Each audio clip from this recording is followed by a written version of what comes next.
Lógico, quanto mais leite a gente fornecer, ou mais dieta líquida a gente fornecer, eu vou ter maior desempenho, mas eu também posso perder todo esse investimento se eu desaleitar de maneira inadequada. Então, acho que essa é uma perspectiva importante e isso fica razoavelmente claro lá no Nascem que a gente precisa de mais atenção nesse volume de dieta líquida fornecida, mas também saber desaleitar de maneira adequada.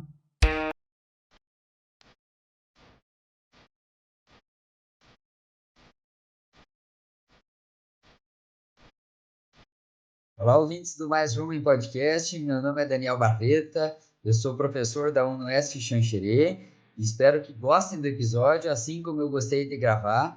Não deixe de curtir, compartilhar com seus amigos e eventualmente comentar qual parte vocês mais gostaram de cada episódio.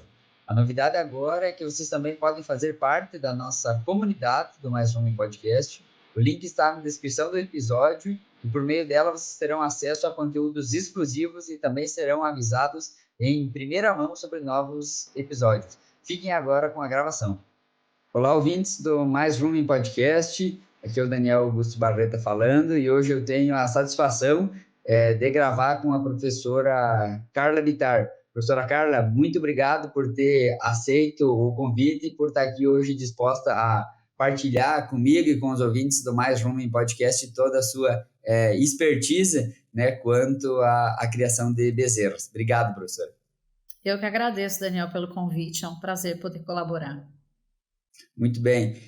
Professor, antes de nós começarmos de fato a tratar sobre o tema do podcast, gostaria, se fosse possível, que a professora fizesse aí, traçasse uma linha do tempo, né, da história da professora Carla Bittar, né? Imagino que não foi do dia para a noite que a professora se tornou professora, então, assim, se pudesse compartilhar aí com os ouvintes qual foi a trajetória.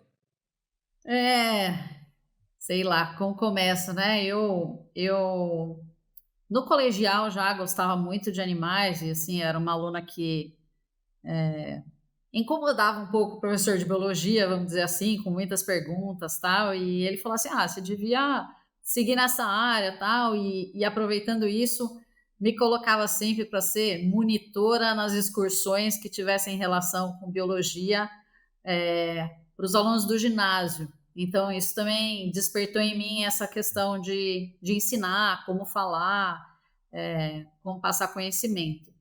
E aí eu decidi fazer agronomia, né? Muita gente acha que sou veterinária, porque eu trabalho com bezerro leiteiro, mas eu sou engenheira agrônoma, formada na Exalc, que é uma escola da USP, que fica em Piracicaba, no interior de São Paulo. Então, eu fui criada a maior parte do tempo em São Paulo e vim para o interior. E, e já no começo, assim, como eu gostava muito de animal e até pensei em fazer zootecnia, eu acabei já razoavelmente cedo me envolvendo no departamento de zootecnia da Exalc, que é bastante forte. Primeiro fazendo estágios, assim, acompanhando experimentos de alunos de pós-graduação, e depois eu entrei num grupo de estágio muito antigo que tem na USP chamado CPZ, que é o Clube de Práticas Zootécnicas. E aí eu tive todo o treinamento envolvendo leiteiro, bovino de corte, manejo de pastagem, como fazer uma lavoura para silagem, enfim, fazemos de tudo, fazia de tudo, né? E até curioso que hoje eu estava comentando com meu marido que eu aprendi a dirigir trator antes de dirigir carro. Mas, enfim, acho que faz parte do agro isso. E, e aí, ao final da graduação, eu tive a oportunidade de fazer meu mestrado no exterior, já com bezerro leiteiro, e fui fazer isso. Na volta, eu ingressei no doutorado na própria Exalc, com o professor Flávio Portela, também trabalhando com bezerro leiteiro, e, enfim, depois disso, eu fui pesquisadora na Embrapa Pecuária Sudeste, em São Carlos, por 2 anos e meio, 3 anos. E aí eu voltei para a Exalc como técnica de laboratório. Eu era responsável pelo laboratório de bromatologia, né, um laboratório assim também muito forte. E aí depois disso eu tive a oportunidade de prestar um concurso na área de bioquímica e metabolismo animal e fui contratada e estou aqui. Então a história assim de altos e baixos, idas e vindas, e, E estou aqui já como docente há 15 anos. Já fui coordenadora da pós-graduação, uma série de alunos titulados, um engajamento forte no ensino de graduação também, e atividades de extensão. Então, bastante coisa para fazer. Entendi. E hoje a professora coordena, então, um grupo de pesquisa aí na USP também? Na Exalc também? Sim, praticamente todo professor que é credenciado no programa de pós-graduação tem o seu grupo de pesquisa. Muitas vezes ele também se mistura com o grupo de extensão. Então, eu basicamente tenho vários alunos de pós-graduação e também de graduação. Os de graduação, alguns envolvidos em projetos só de extensão, outros envolvidos nos projetos de pesquisa. Então, mais ou menos assim que funciona. Certo, entendi. E a professora tem trabalhado aí ao longo já de alguns anos, principalmente focado em bezerro leiteiro. Isso. É isso, né, professora? É. Bom, e se tratando então de bezerro leiteiro e agora fazendo uma transição dessa parte mais de apresentações e de contar a história, o que eu imagino que muitas vezes norteia nós como produtores brasileiros e tudo mais, né, muita gente usa os dados de NRC como subsídio, né, para definir, para fazer um cálculo de uma dieta, seja para uma vaca, para uma novilha, para uma, enfim. E o que mudou agora recentemente? Teve a última edição, agora, antes NRC, agora na ZEM, né? O que entrando no tema, o que teve de mudança do último NRC, né, de mais de 20 anos atrás, para essa última edição, né? E aí depois até eu tenho aqui, porque é sempre, eu acho que antes até da professora iniciar, era sempre uma dúvida, 4 litros, 6 litros ou 8 litros para as bezerras? Talvez essa seja uma das perguntas mais comuns, né, que eu também já me deparei no campo com esse tipo de pergunta. Sim. O novo NRC, que agora chama NASCEM ou NACEM, ele mudou muitas coisas na forma como a gente olha para a dieta de bezerras leiteiras. A gente teve, sim,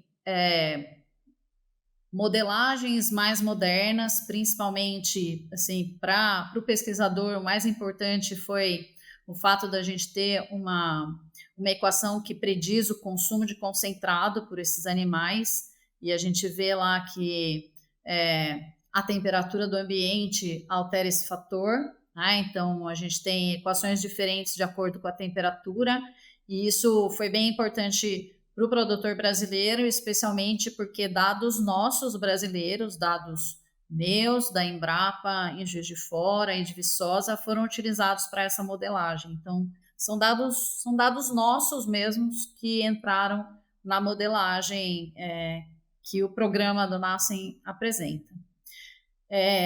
Fora isso, a gente não tem assim grandes alterações, pensando que a gente tem um intervalo de 20 anos de uma publicação para outra.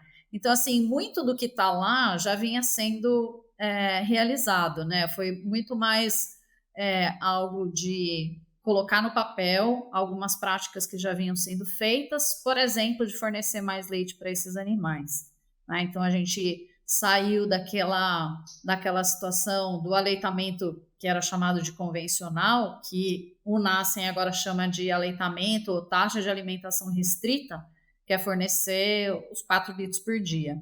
A gente teve uma alteração grande no campo, né, isso muito justificado pelos dados de literatura, mostrando os impactos de maior ganho de peso durante o período de aleitamento na produção de leite futura. Então, a maior parte, muitos produtores já abandonou esse manejo de 4 litros por dia, adotou 6 litros, e algumas fazendas agora já começam a se arriscar a fornecer 8 litros por dia.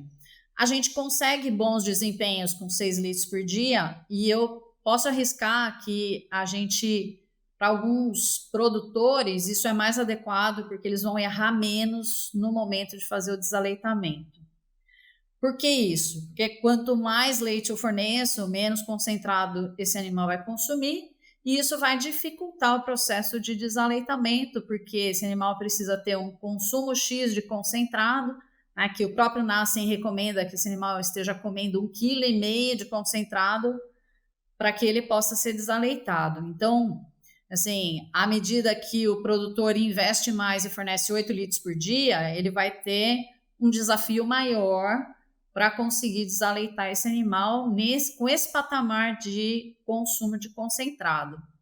Então, assim, lógico, quanto mais leite a gente forneceu, mais dieta líquida a gente forneceu, vou ter maior desempenho, mas eu também posso perder todo esse investimento se eu desaleitar de maneira inadequada. Então, acho que essa é uma perspectiva importante e isso fica razoavelmente claro lá no Nassen que a gente precisa de mais atenção nesse volume de dieta líquida fornecida, mas também saber desaleitar de maneira adequada.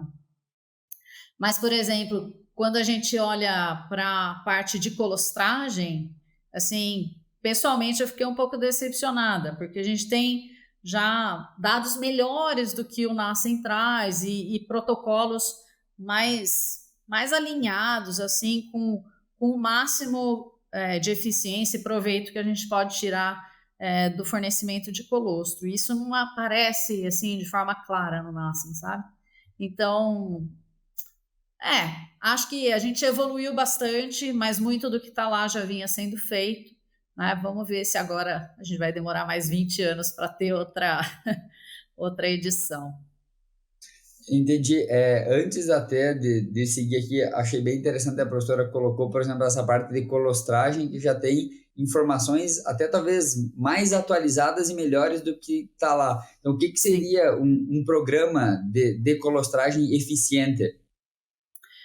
O que a gente tem assim de mais atual é fornecer colostro equivalente a 10% do peso ao nascer da bezerra nas 2 primeiras horas de vida, e depois uma segunda refeição que represente 5% do peso da bezerra de 6 a 8 horas depois. Então, a gente sai daquela ideia de 10% até 6 horas e agora adota 2 refeições. Então, no total, em 6 a 8 horas, esse animal vai receber 15% do seu peso ao nascer. Tá? Então, também a gente tem hoje, assim, muito claro que 22% de BRICS, que representa lá 50 gramas por litro de imunoglobulinas, ele é ok, mas se a gente fornecer mais, melhor, né? Então, muitas fazendas a campo hoje estão adotando 25% de BRICS como nota de corte, e isso não é discutido em nenhum momento no Nassen, sabe? Uhum. Também a questão do leite de transição, que tem muito dado recente mostrando impactos bastante interessantes na saúde da bezerra, no desenvolvimento do intestino, né? Isso aumentando a eficiência do animal em termos de ganho de peso. Também bem sutil, assim, aparece um pouco assim, de uma maneira bem generalizada. Mas enfim, assim, também tô só criticando, mas a gente teve muitos ganhos, tem um entendimento mais da parte da modelagem propriamente, de quando o animal deixa de ser um pré-ruminante e se torna um ruminante funcional, como isso afeta a exigência em proteína, a exigência em energia. Então, isso está muito, muito bem feito lá no programa, né? E eu acho que mais essa parte que são as recomendações, as práticas de manejo, é que a gente podia ter evoluído um pouquinho mais no texto. Entendi. Até só para quem talvez não nos acompanha com tanta frequência, esse leite de transição que a professora Carla comentou, então seria o leite a partir da primeira ordenha é colosso, então seria da segunda ordenha até a 7ª ordenha, é isso? A maior parte assim, dos pesquisadores considera até a 5ª ordenha, mais ou menos. Tá? Então, a segunda ordenha já seria leite de transição, mas se a gente medir e tiver uma alta concentração de imunoglobulinas, que a gente vai medir pelo BRICS, né? Se tiver alto BRICS, eu posso fornecer como primeira refeição, mas dependendo do BRICS, aí a gente segue para ser utilizado como leite de transição mesmo. Entendi. Só voltando uma parte que nós comentamos lá no início sobre os 6 litros, que hoje seriam aí consolidados, isso independente de raça, ou talvez para raças menores, como no caso o Jersey, poderia ainda ser utilizado um valor um pouquinho menor. Sim, se a gente considerar que a exigência é função do peso vivo do animal, né, a gente poderia trabalhar com 4 litros nas primeiras semanas e depois subir para 6, mas, assim, fornecer 6 litros para uma Jersey é como se a gente estivesse fornecendo 8 litros para um animal holandês, né, assim, meio, de uma forma meio simplista, mas seria mais ou menos isso. Então, se o produtor tiver essa capacidade do ponto de vista de investimento, ele vai ter retorno importante, sabe? Em desempenho e também no potencial de produção futuro. Certo. Bom, e aí antes, agora voltando para leite de transição, como a professora até comentou, não é tão rico do ponto de vista de imunoglobulinas e compostos bioativos como o colostro, mas ele ainda não é igual a um leite, como trata, um leite normal, um whole milk, né? Um leite comercializável. E aí, quais que seriam os benefícios do ponto de vista da Bezerra de justamente fornecer esse leite, que seria um leite de transição, ao invés de fornecer um leite fluido, digamos assim, normal? Qual que é o benefício? E aí, já depois, pegando um gancho, professor, eu sei que tem algumas estratégias, por exemplo, de enriquecer o leite com colostro em pó, né? O que a gente se sabe sobre isso? Qual a efetividade disso? Sim. Assim, Daniel, o leite de transição, não chega a ser um meio termo entre colostro e leite, porque essa transformação ela vai acontecendo a cada ordenha, né? Com o passar do tempo.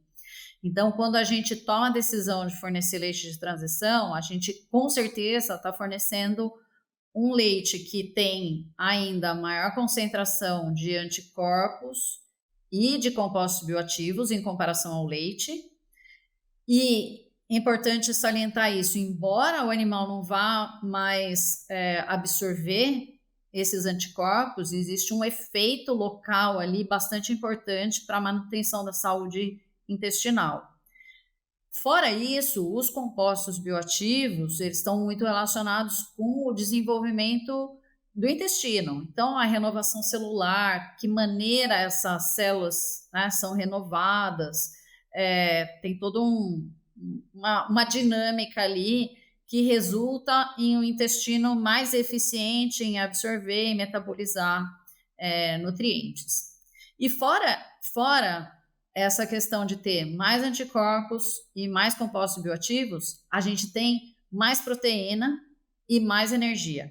Né? Mais energia, porque eu ainda vou ter mais gordura em comparação com leite e mais proteína em comparação com o leite.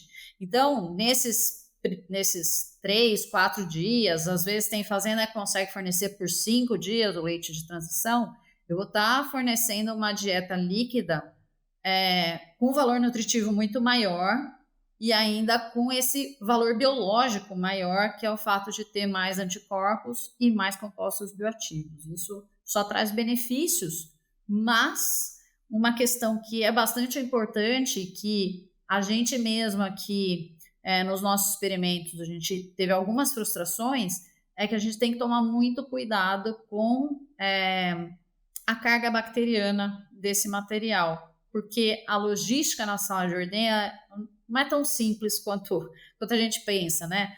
Separa o leite lá da vaca recém-parida que ele vai ser o leite de transição lá para o bezerreiro. Às vezes esse leite fica parado na sala de ordenha 1 hora, 2 horas em temperatura ambiente, e isso faz com que a gente tenha crescimento bacteriano que vai prejudicar ou vai diminuir ou às vezes vai anular os efeitos benéficos que a gente teria de fornecer essa dieta. Então, sim, a logística é bastante importante e o que a gente tem muito hoje na literatura, também para resolver o problema da logística, é mimetizar esse leite de transição através da adição de colostro ou colostro em pó no leite integral. Então, pego o leite integral, adiciono colostro em pó e com isso eu meio que formulei um leite de transição para fornecer para essas bezerras. A gente tinha uma recomendação de incluir 50 gramas de colostro em pó por litro de leite para mimetizar. Hoje a recomendação já é de 70 gramas por litro, e isso encarece bastante a dieta. Então, sim, não vai ser qualquer produtor que vai ter força financeira para adotar esse tipo de manejo, né? O ideal é que ele pudesse utilizar o leite de transição que a própria vaca está produzindo. Entendi. E agora a professora até citou uma questão de logística, que é de fato na sala de ordenha, e pegando um gancho com logística, o que eu sei que algumas propriedades fazem, eu até já acompanhei, é fazer banco de colostro. Qual é a efetividade, ou quão perto, né, se chega numa efetividade de transferência, né, de imunidade para a bezerra, se nós fôssemos comparar, então, talvez esse leite integral adicionado de colostro, né, professora? Ou então comparado com um banco de colostro ou com o colostro fresco da vaca assim, recém-parida. na verdade, o leite enriquecido com colostro em pó, ele não serve para transferência de imunidade passiva. Tá? Eu vou pensando em transferência de imunidade, então a primeira e segunda refeição da bezerra é colostro. Pode ser colostro fresco, colostro que foi descongelado do banco ou colostro em pó diluído. Né? São essas 3 opções que a gente tem. Acho que eu me expressei mal, era o colostro em pó diluído, de fato. Nos nossos experimentos aqui, e quando o colostro em pó chegou no Brasil, nós fomos o primeiro grupo a fazer essas comparações, a gente não viu diferenças na transferência de imunidade passiva. Né? Então, na média, todo mundo é igual. A gente tem um trabalho que é da Cristiane Tomaluski, a gente teve um consumo de IgG menor para os animais que receberam colostro em pó, e isso às vezes é uma comparação meio injusta, porque eu vou ter, a depender da qualidade do colostro materno, eu vou ter uma concentração maior de IgG. Mas, considerando isso, a eficiência foi a mesma. Né? Uma outra preocupação que a gente tinha era com relação à ocorrência de tristeza parasitária, porque esse colostro em pó, ele é importado do Canadá, o que chega no Brasil, ele vem do Canadá, e no Canadá a gente não tem tristeza. Então, a gente pensava, será que as bezerras vão ter maior ocorrência? E a gente também não percebeu nenhum impacto disso. Então, assim, é uma alternativa muito importante, uma solução tecnológica que resolveu uma série de problemas, né? E tem sido largamente utilizada de diferentes formas. Não, bacana, professor. Acho que já deixamos claros vários pontos que são muitas dúvidas, assim, enfim, técnicos, professores, alunos, né, produtores em geral, quanto à colostragem, depois quanto a fornecimento de leite. Bom, mas a dieta da bezerra, ela não se resume só a isso, né? Depois é fornecido concentrado, né? E uma outra pergunta que ela é latente é, por exemplo, feno para bezerra. Pode ou não pode, e até recentemente sei que a professora tem trabalhado com fornecimento de silagem, né, que é meio que um estigma. Opa, eu já fui ensinado, eu já vi informação, não se fornece silagem para bezerra. É isso mesmo ou a história não é bem assim? A história não é bem assim. Então, o que a gente vê, né? Primeiro, a gente ainda não entende bem qual é a exigência em fibra desse animal que está com ruim desenvolvimento. Mas a gente entende bem, quem está no campo, a gente entende bem que a hora que o animal arranca consumindo concentrado, ele fica com as fezes mais fluídas, meio acinzentada, às vezes ele para de comer, 3 dias depois ele volta a comer, aí ele para de novo. São sinais bem típicos de acidose. E isso, o que está me falando? Está faltando fibra. Né? O animal agora está consumindo, sei lá, 1 quilo, 1,3 kg de concentrado, e ele está tendo uma acidose que seja subclínica ou mesmo clínica, né? Então ele precisa de fibra. E, inclusive, isso não aparece no Nascem. Qual é o nível de fibra necessário num concentrado para bezerros? Não tem isso lá. Não existe essa recomendação. Bom, o que a gente começa a ver a partir de uma revisão de literatura, acho que é de 2016, a gente vê uma mudança assim na maior parte dos pesquisadores que trabalha especialmente com dieta sólida, eu me encaixo bem nisso daí, é que a gente pensa assim, poxa, a gente está negligenciando isso realmente, então vamos estudar isso melhor. E aí começaram as sugestões de que a gente devesse fornecer feno para os animais a partir dos 40, 45 dias, né?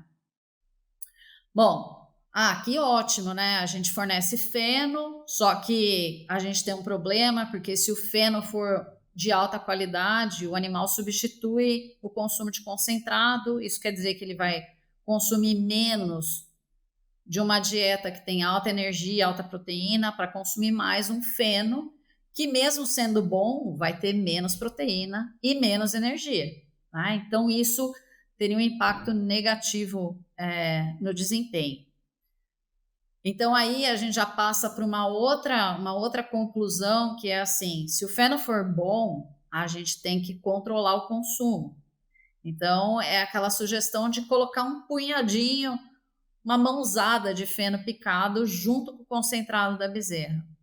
Se o feno for ruim, o próprio animal vai controlar o consumo. Então eu posso deixar à vontade e a gente vai ver aquela bagunça, porque eles usam também como enriquecimento ambiental. Ele vai brincar com aquilo, ele vai manipular com a boca, porque o animal ele tem ele é muito oral, né? Então isso já é uma recomendação. Assim, e isso aparece também no Nascem, inclusive tem até curioso, porque eles falam lá, se o animal é alojado num sistema em que se usa palha como cama, não precisa colocar feno, porque o animal consome a própria cama, né? E ele consome palha. A gente vê aqui no bezerreiro experimental que tem bezerro que consome serragem. Então, eles têm um hábito de acabar consumindo esse material mais fibroso. Bom, aí a gente chega num outro ponto, né? Toda fazenda tem feno disponível? Não tem. Mas toda fazenda tem silagem de milho disponível. De uma forma ou de outra, tem silagem de milho. Né? E se a gente for aí na região sul, né, não tem lugar melhor para ver uma silagem bem feita, como a gente vê, né, no sul do país. E aí a gente começou a olhar os trabalhos e sempre aquela recomendação, né, e uma resistência muito grande dos técnicos e pesquisadores que não pode fornecer forragem fermentada para bezerro leiteiro. E eu mesmo sempre falei isso, né? E acho que a vida é boa para ensinar que a gente está errado e muitas vezes, né? E aí uma das minhas alunas falou assim: vamos testar, professora. Eu falei: vamos. Matar não vai, porque tem um monte de produtor que já faz isso. Tem muito produtor que já faz isso, já fornece silagem de milho. E aí a gente conduziu um experimento que foi super bem, comparando 10% na dieta e 20%.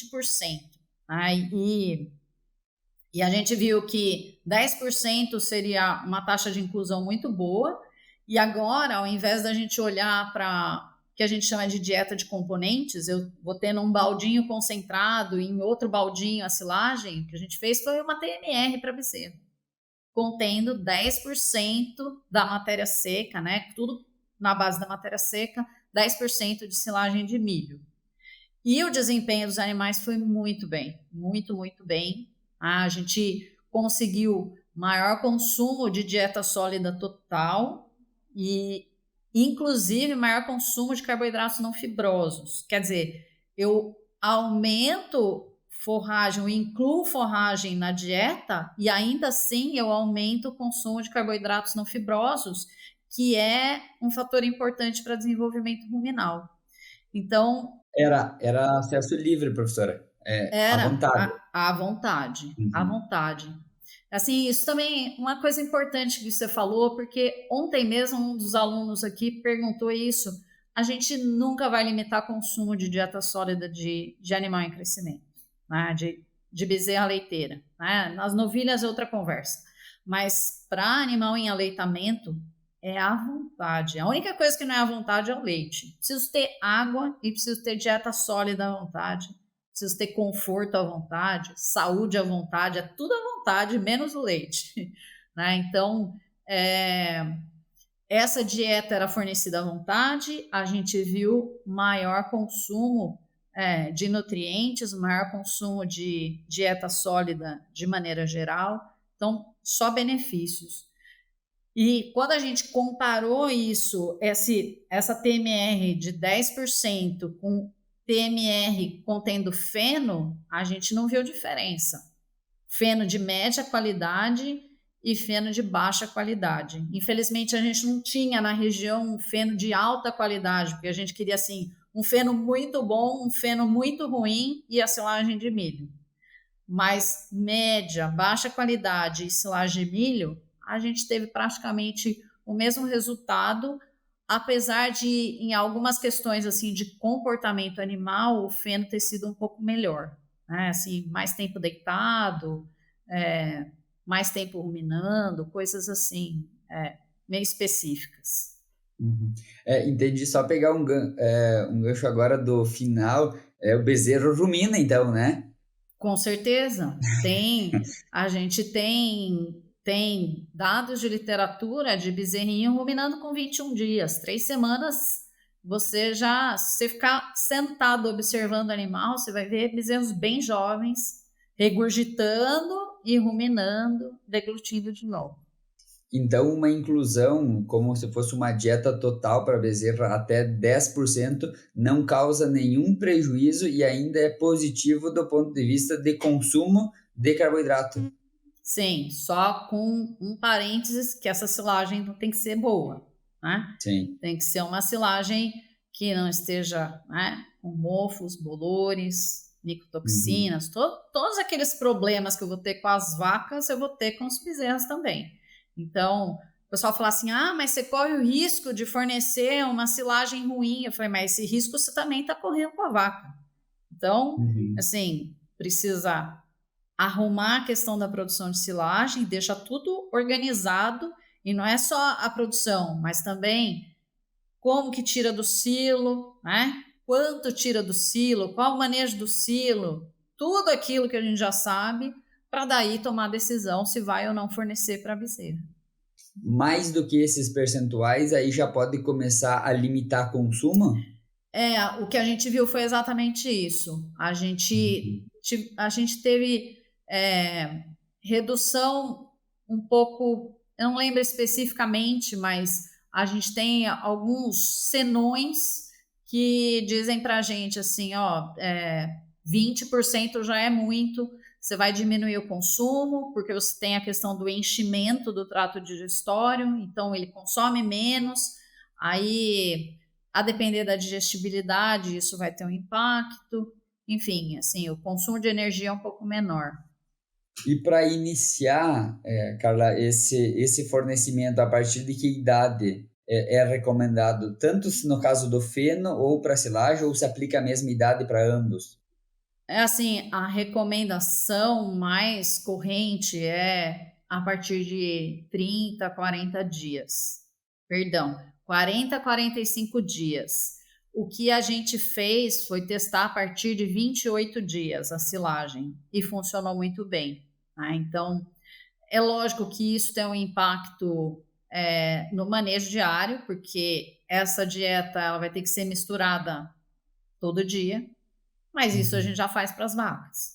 Então, Sim, assim, se eu tiver uma forma de misturar no dia e fornecer, tá tudo certo. É uma questão mais de organizar a rotina. E aí eu tenho que retirar a sobra todo dia, porque esse material esquenta, né? Então, assim, a depender da estabilidade aeróbica da silagem. Então, assim, quem trabalha com silagem vai entender todos os senões, né? A silagem tem que ser boa, tem que ter um manejo bom do silo. eu tenho que misturar todo dia, eu tenho que tirar a sobra. Em algumas situações, talvez vá ter que limpar o coxo, lavar os baldinhos. Então, assim, pode ser mais problemático do que fornecer feno, porque o feno é seco, então tá muito fácil para fornecer. Mas, de novo, não é todo produtor que tem feno disponível. Não, muito bom, acho que ficou super, super claro, e a professora também deu uma pincelada lá na importância de fornecer, a ação trófica, né, do alimento sólido também no desenvolvimento ruminal. E aí, se nós considerar 28 dias, que a partir desses 28 dias, 4 semanas dá para se fornecer, então daríamos para considerar que na metade do período de aleitamento, da metade em diante. Por quê? Porque isso é uma coisa que eu percebo, apesar de muitos produtores usar 60 dias, né, ou 8 semanas como um critério, há alguns produtores ainda, até conheço algumas propriedades que fazem isso, que desmamam um pouquinho mais para adiante, desmamam com 90 dias. Né? Tem algum ganho de se executar, de se prolongar esse aleitamento?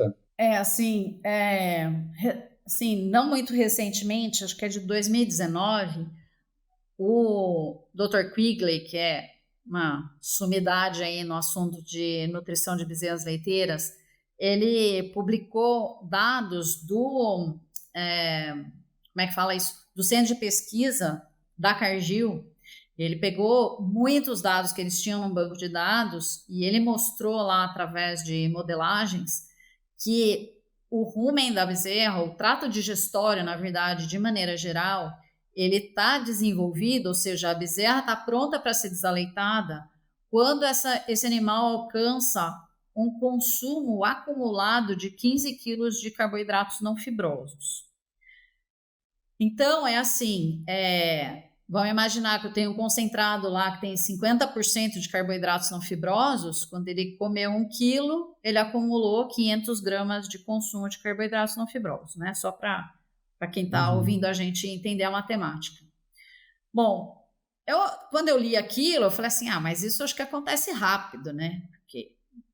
Aí, quando eu peguei os nossos dados de experimentos aqui da Exalc, ficou muito claro que quando a gente fornece 4 litros por dia, a gente tem esse consumo acontecendo mais ou menos com 60 dias, esse consumo acumulado. Mas quando a gente passa para 6 litros por dia, esse consumo acumulado de carboidratos não fibrosos vai acontecer lá na frente, com 80, 85, 90 dias. Então, é assim, a gente acho que ficou muito preso na história, assim, na dinâmica toda que acontece com um animal que recebe 4 litros por dia, e a gente está insistindo nisso para agora uma situação que os animais recebem 6, às vezes 8 litros por dia. Então, eu vou ter que, talvez, aumentar um pouco o período de aleitamento para conseguir desaleitar esse animal com o rumen realmente pronto para assumir a dieta exclusivamente sólida. Então, assim, a gente precisa ir ajustando, e esse ajuste depende muito da fazenda, porque vai depender, assim, o consumo de concentrado, ele é multifatorial, ele depende de um monte de coisas. Então, vai depender da palatabilidade desse programa de aleitamento, do ambiente, da ocorrência de doenças. Então, tudo isso vai determinar. E é assim, engraçado, quando a gente compara com os dados americanos, eles têm períodos de aleitamento muito curtos. Tem artigo que começa a desaleitar com 42 dias. É bem cedo. 49, às vezes o bezerro já está desaleitado, quer dizer, são 6 semanas, 7 semanas, né? Então, a dinâmica é um pouco diferente. Aqui a gente tem um clima quente, úmido, raramente a gente tem ventiladores em galpão para bezerra, a gente tem muita mosca, a gente tem mais doenças por conta desse calor e umidade, a gente talvez não se preocupe tanto com a palatabilidade dos concentrados. Então, sim, não é tão simples quanto parece, né? E aí esse ajuste precisa ser feito dentro de cada fazenda. Não, mas muito bacana, assim, me parece que é uma quebra de paradigma atrás da Sim, outra. é, A nutrição e o manejo, o aleitamento de bezerros, quando parece que resolveu um dos problemas, então, agora tá consolidado que é 6 litros e desmama nos 60 dias. Opa, mas aí pode ser que até esse momento o consumo de carboidrato não tenha sido suficiente para fazer toda aquela transição de um pré-ruminante para um ruminante pleno, alguma coisa sim, é nesse isso mesmo. meio. Bacana, assim, pelo menos fica claro, acho que mais uma vez a mensagem de que apesar falam, as bezerras é o futuro da propriedade, né, sempre muito, ou as novilhas, enfim, né, esse jargão, e assim, e não é simples, né, você tratar elas da melhor maneira possível para, enfim, no futuro ter um animal produtivo. E achei, bom, e nesse consumo aí a professora comentou sobre palatabilidade, né, do concentrado, que não é tomado tanto cuidado quanto a isso. E um outro tipo de questionamento que é comum a gente encontrar é sobre o tipo, né, se é farelado ou se é peletizado esse concentrado, se há diferença entre um e outro. Tem gente que associa, por exemplo, com um problema respiratório, né? Eu gostaria de saber o posicionamento que a professora tem, né, quanto a isso também. O problema do farelado é que se ele for finamente moído, o bezerro consome menos. E ele consome menos porque a taxa de degradação, principalmente do amido, vai ser maior, e aí cai pH, ele tem acidose. Então, é meio que uma resposta da taxa de degradação. Mas, a depender da integridade do pellet, isso também pode acontecer com o concentrado pelletizado. Se eu tiver um pellet que se quebra facilmente, às vezes ele é pior do que um farelado, porque para pelletizar a gente tem que moer finamente. Então, assim, tudo vai depender da qualidade do pellet, da composição dessa mistura. Quando eu tenho misturas iguais e tamanho de partícula do farelado adequado, funciona da mesma forma, não tem diferença. Mas ainda assim, exatamente nesses dois tipos de concentrado, e provavelmente também quando a gente falar de micropeletizado, que é algo que está aparecendo mais no mercado, né, que eu brinco que é comida de passarinho, a gente vai ter talvez uma necessidade maior de fornecer feno para esses animais a partir de 30, 40 dias, para, né, segurar um pouco a questão dessa taxa de degradação de amido, então ter ali um efeito da fibra melhorando a saúde ruminal. Quando a gente olha para os concentrados multipartícula, que também estão aumentando assim em disponibilidade no Brasil, a gente vê como eles já têm, normalmente eles têm casca de aveia na formulação, eles já de alguma forma atendem à exigência em fibra, então eu não vou precisar me preocupar muito em fornecer feno ou um volumoso, mas a gente vê que quando a mistura não é bem feita, tem bezerro que seleciona. E é curioso que a seleção ela é muito individualizada. Tem bezerro que seleciona só o grão processado, tem bezerro que seleciona só o pellet, bezerro que seleciona só o que é extrusado. Quando a gente olha as sobras de um dia para o outro, os coxos são bem diferentes. Então, a mistura tem que ser muito bem feita para que não tenha seleção, porque a seleção vai desbalancear a minha dieta. Isso já não acontece num peletizado comum ou num farelado. Eu lembro até tratando sobre arraçoamento, né, que quando eu fiz colégio agrícola também, né, um dos critérios que às vezes nós utilizávamos para manejo era quando consumia 1 quilo de concentrado por 3 dias seguidos. Então, assim, eu lembro que isso então já fazem uns 12, 13 anos aí que eu trabalhei com bezerra quando eu estava no colégio agrícola, e eu lembro que era essa a recomendação que nós usávamos, né? Um consumo contínuo, né? De 3 dias de pelo menos 1 quilo É para de você concentrado. escapar dessa história, assim, o bezerro consome um monte, tem acidose e cai o consumo. Se você mediu naquele dia, você fala assim, pronto, posso desaleitar. Mas ele não. alcançou realmente aquele patamar de consumo.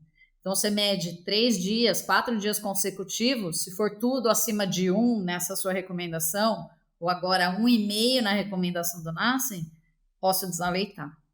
Sim. E aí, faço o desaleitamento abrupto ou gradual? E quais que são as implicações disso, né? Que isso tem, eu acho que até alguma implicação no bem-estar da própria bezerra e também do Sim. ponto de vista de desempenho.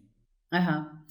Assim, quando a gente trabalhava com 4 litros por dia, era super tranquilo fazer o desaleitamento abrupto, apesar de alguns animais vocalizarem bastante, né? Eu lembro da gente ter bezerro aqui na bezerreira experimental, muitos anos atrás, quando essa era uma prática comum, de ter bezerro ficando rouco, de tanto berrar, né, no piquete. À medida que a gente aumentou o fornecimento da dieta líquida, para desaleitar o animal, eu tenho que fazer um negócio, né, um processo mais gradual, para ir acomodando o bezerro com aquela alteração na dieta total, e também para estimular um aumento mais rápido nesse consumo de concentrado. À medida que eu vou tirando o leite ou sucedâneo, ele vai aumentando o consumo de concentrado.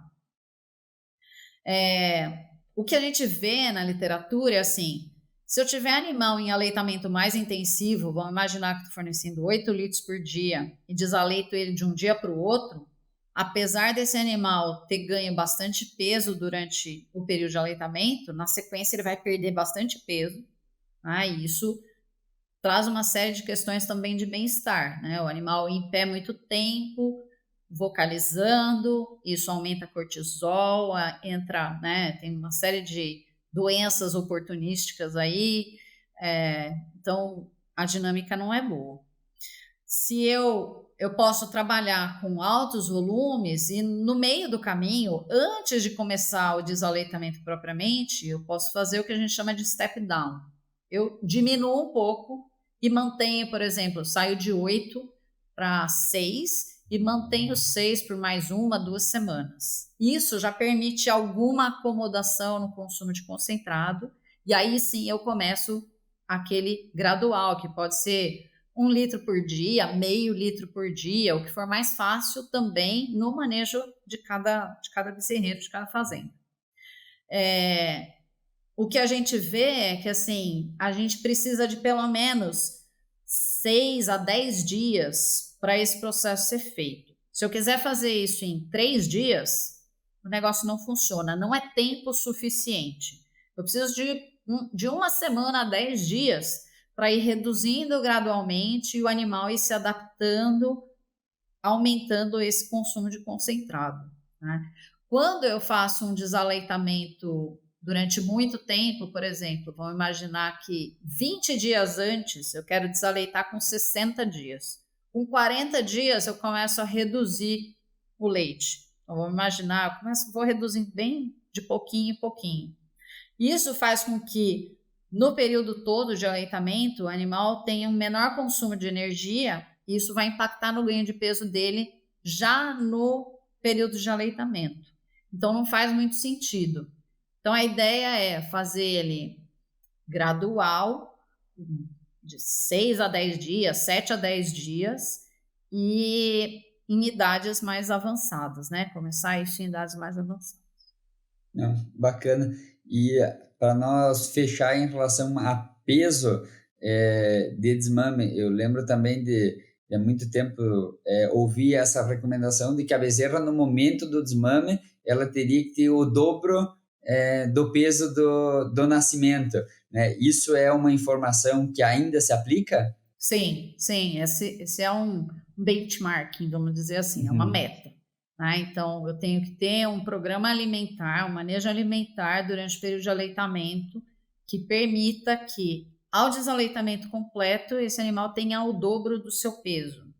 E isso está relacionado com a taxa de crescimento que esse animal vai ter. Então, se ele nasce com 40, vai ter 80 no desaleitamento, aí ele vai ganhar, sei lá, precisava fazer a conta aqui em 60 dias, sei lá, deve dar 670 gramas, 680 Isso. gramas, mais ou menos. Esse é um ganho de peso para esse animal que vai permitir com que essa bezerra seja uma boa produtora de leite lá na frente, né? Então, assim, não adianta eu falar assim, eu vou fornecer 4 litros por dia por 90 dias. Isso dá uma taxa de crescimento baixa, né?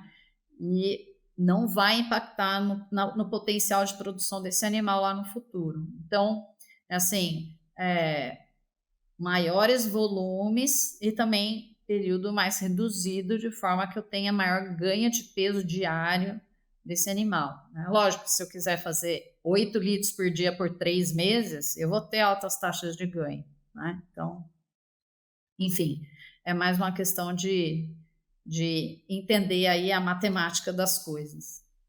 Não, é bacana, professor. Acho que nós conseguimos passar, pelo menos não em tudo, né, do que é Aham. sobre essa fase de aleitamento de bezerra, mas eu acho que pelo menos alguns dos principais tópicos, e fazendo aí um resumo, tentando sumarizar o que nós tratamos, e por favor, se eu cometer algum equívoco aí, depois a professora corrige, por favor. Mas então, assim, tratamos desde lá da questão de um protocolo de colostragem, de fornecer, vamos pensar do primeiro dia ao desmame, 10% do peso vivo em até 2 horas, né, numa primeira refeição, e aí depois, em até 6 ou 8 horas, mais um segundo aleitamento em torno de 5% do peso vivo. Bom, depois disso, sempre que possível, um leite de transição, porque é importante que ainda esteja lá IgG no trato gastrointestinal, porque isso é benéfico, vamos pensar assim, resumindo, estou sendo simplista, professor, mas para a Sim. saúde intestinal, né? Isso Aí aí. depois disso passamos por um fornecimento de concentrado, que óbvio, já resolvido a questão de uma higiene do bezerreiro, de fornecimento de água limpa e de qualidade, de fornecimento de conforto, tratando de alimento. Passamos por um fornecimento de concentrado, né, que pode ser tanto peletizado ou farelado, com o cuidado de o farelado não ser finamente moído, né, sempre à vontade.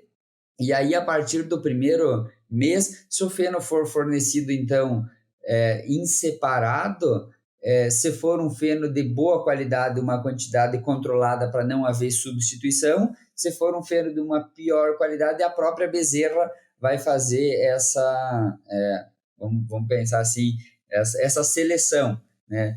Quando for fornecido junto, então, pelo que a professora comentou, né, até 10%, se fosse fazer uma dieta total misturada, né, para a bezerra, pensando em fornecer justamente fibra, né? Eu fiz claro, a gente precisaria considerar os pesos metabólicos, mas é interessante que quando a professora, se nós imaginar uma bezerra de 50 quilos comendo 1 quilo de concentrado, né, peso por peso, seria uma vaca de 500 quilos comendo 10 quilos de ração, né?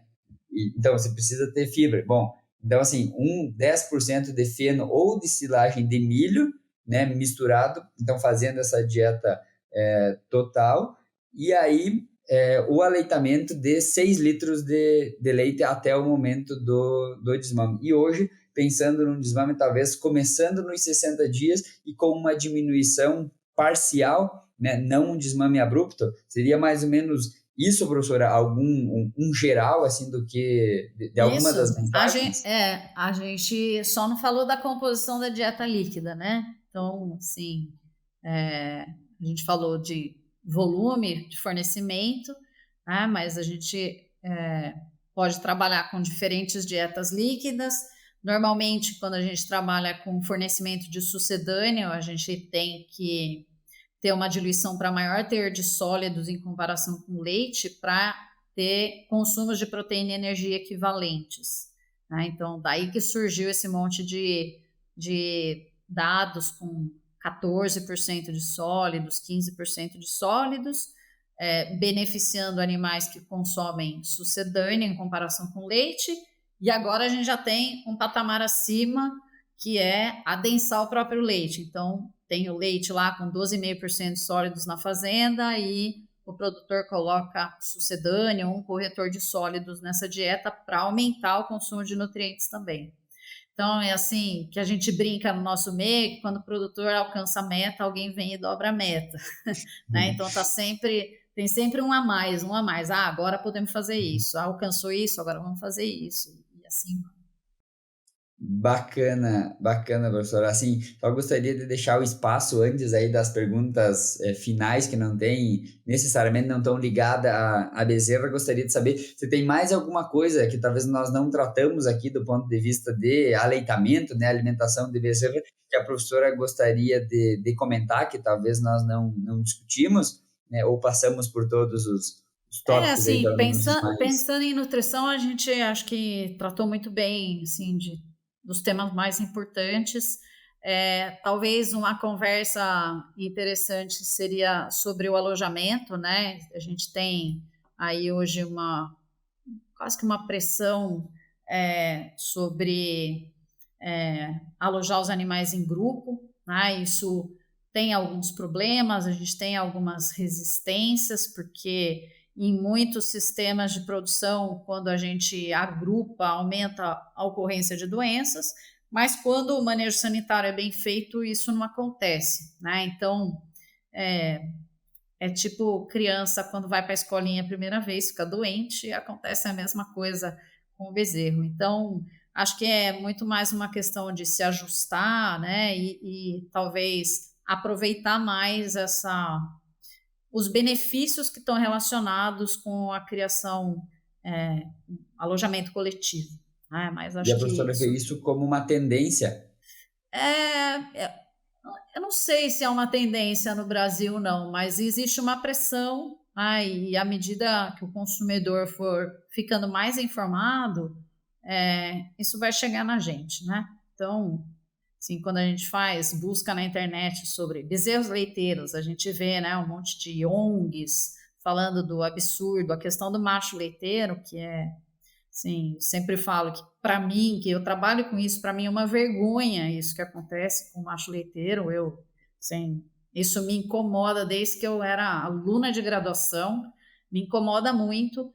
A gente já teve uma redução do número de machos nascendo nas fazendas por conta do sêmen sexado. Isso foi uma solução muito boa para as fazendas, mas o macho leiteiro ele ainda existe, ele não desapareceu da fazenda. Só que ele vai para não sei aonde, tem algum buraco negro aí onde jogam esse bezerro, porque eu nunca comi carne de vitela no supermercado, não tem para vender isso, no açougue não tem para vender, mas esse macho leiteiro ele desaparece. Então, assim, esse também é um problema que a gente precisa solucionar. Bom, mas aí quem sabe fica a oportunidade daqui a algum tempo, quem sabe nos reunirmos de novo, Vamos, professora, para tratar combinado, desses novos, desses outros, desses né, temas, isso. temas, né, que circundam também a produção animal. Para encerrar, Carla, gostaria de saber onde a professora Carla fez o primeiro estágio, né, e o que lembra de ter aprendido, e aí depois gostaria de saber se há algum livro, né, que a professora gostaria de recomendar aqui para os ouvintes do Mais Rumen Podcast. Pode tanto ser na nossa área, né, o do que a professora tratou hoje no tema do episódio, né, mas também são muito bem-vindos, e normalmente os convidados falam de outros, né, de livros que também são de fora Sim. da área. Do estágio, meu primeiro estágio na graduação, por incrível que pareça, foi na área de conservação do solo. E o que eu aprendi lá é que, às vezes, uma pessoa que está olhando de fora, que foi o que aconteceu comigo, que a gente tinha canteiros com crotalária, não sei se você já viu crotalária, Já vi. e o que a gente tinha que fazer eram fotos aéreas. Então o professor tinha uma espécie de como se fosse uma forca, e lá na ponta da forca ele tinha a câmera fotográfica que a gente acionava na época por um fio, né? Imagina isso aí em 1992. Bom, só que em muitas das fotos o que acontecia é que aparecia o fio no meio do canteiro, assim, né? Eu olhava aquilo e falava assim, gente, mas é só amarrar o fio lá em cima. Daí o professor ficou me olhando assim, tipo, como assim? Você chegou hoje? Você já está dando uma solução? Então, Às vezes, uma pessoa de fora tem um olhar diferente para aquele seu problema, então que a gente devia ser mais aberto e principalmente trabalhar de maneira multidisciplinar, sabe? Isso é uma coisa que eu tenho de bom aqui no meu grupo, porque eu recebo muito estagiário externo e a gente recebe veterinários ou tecnista, e isso só agrega, porque cada um vem com um olhar e a gente percebe que a depender da instituição que esse aluno vem, ele tem um olhar diferente, porque depende do treinamento. Então, é importante isso, trabalhar de forma multidisciplinar e escutar. Escuta o aluno. O aluno do primeiro ano lá, às vezes ele percebeu uma solução para o problema que ninguém mais percebeu, porque a gente fica com o olhar viciado, né, naquele problema em si. Então, acho que isso é uma coisa que eu aprendi bastante e que eu carrego, assim, em tudo que eu faço. Deixa o povo falar, né? Vamos escutar. Dá escuta que às vezes você acha uma solução. Com relação ao livro, nossa, você me pegou, porque assim, como eu leio muito da área técnica no meu dia a dia, tenho que estudar para dar aula, tenho que corrigir artigo, não sei o quê. Eu adoro ler romancinho. Então, acho que é melhor eu não sugerir nenhum, mas uma sugestão que eu dou para aqueles que são jovens, papais e mamães, é estimular a leitura em casa, né? E quando eu era criança, tinha uma série, não me lembro o nome da editora, mas chamava Série Vagalume. E era uma série de livros, assim, de literatura infanto-juvenil, e eu acho que aquilo foi uma das coisas que me fez ser uma leitora voraz, assim. Às vezes eu pego um livro, em uma semana eu leio o livro, sabe? Leio em casa à noite, enfim, no fim de semana leio o livro. E um dos livros que eu li naquela série, eu não esqueço até hoje, eu comprei para meus filhos, chamava O Escaravelho do Diabo, que era um livro meio de suspense, de investigação, então que engaja o leitor, sabe? Então, acho que essa é uma dica. Ensine os filhos a ler, que isso vai trazer frutos. Quem lê bastante sabe escrever, e quem sabe escrever vai para qualquer lugar. Muito bom, professora. Talvez ainda ninguém, pelo menos dos que eu tinha gravado, ninguém deu. Apesar disso estar meio implícito, porque todas as pessoas que foram convidadas para o podcast até hoje, todo mundo tem o hábito de ler fora, mas muito bacana a professora relembrar, né, e trazer essa experiência pessoal quanto à importância, né, da leitura em família.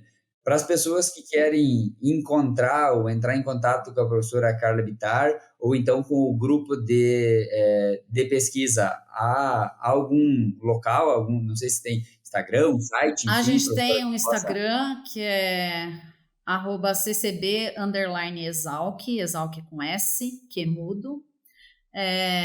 E a gente tem, acho que é o mesmo endereço, ou tem no Facebook, acho que é Clube de Criação de Bezerras, mas praticamente mais ninguém que está hoje na graduação usa o Facebook, né? Então, tudo mais pelo Instagram. E, assim, pelos nossos e-mails. Sim, mas o Instagram tem sido um bom canal de comunicação para quem tem interesse em estágio, quem tem interesse em fazer mestrado, enfim, só entrar em contato que a gente responde rapidinho. É importante essa lembrança que a professora faz e justamente, né, eu também já tive alguns colegas que foram, né, fazer estágio e imagino que receba gente do Brasil inteiro, professora. Sim, já tivemos gente desde o Rio Grande do Sul até o Pará. Esses tempos para trás tinha uma menina do Pará que foi muito, muito interessante, foi muito bom. Que bacana. Obrigado, professor, obrigado, ouvintes do Mais Ruim Podcast. Encerramos aqui a gravação com a professora Carla Bittar. Muito obrigado a todos. Obrigada, Daniel.